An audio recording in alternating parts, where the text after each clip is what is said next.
मुळात नाही वाहून जाते बघा. त्यामुळे आता पुढे येण्याचे खूप प्रश्न वाढले, जमीन जातच नाही पाहिजे.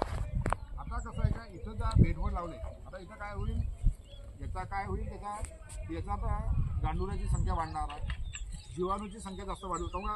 आता पहिले तुम्ही धानाचं हे केलं असतं ते अंदर जाईलच ना तुम्हाला, खालून जमीन असं फुसफुस होत जाते. म्हणजे पाणी वरती पडला तर सरळ वाहून नाही जाणार नाही, ती जमिनीत मुरवत खाली जाईल. आता काय होते, दिवसा म्हणजे आता आपल्या इथे 100 mm पाऊस पडला तरी तुम्ही रात्री तुम्ही पाहाल ना, जमिनीत 1 फूट खड्डा करून पाहाल ना, तर फक्त पहिले 6 इंच पाणी तुम्हाला ओझं दिसतं खाली पूर्ण कडकच राहते, आहे की नाही ही गोष्ट. कारण का आपल्या जमिनी आहे ना खालून अशा कडक होत चालले. त्याचं कारण आहे ना, कल्टिवेटर सुद्धा खूप मोठा. म्हणून आता कसं आहे, चाचणी आता कसं आहे, सगळ्या गोष्टी कोणत्या टेक्नॉलॉजी येते त्याच्यात काही त्याचे आपल्या काय म्हणतात त्याचे फायदे असतात, काही दुष्परिणाम असतात.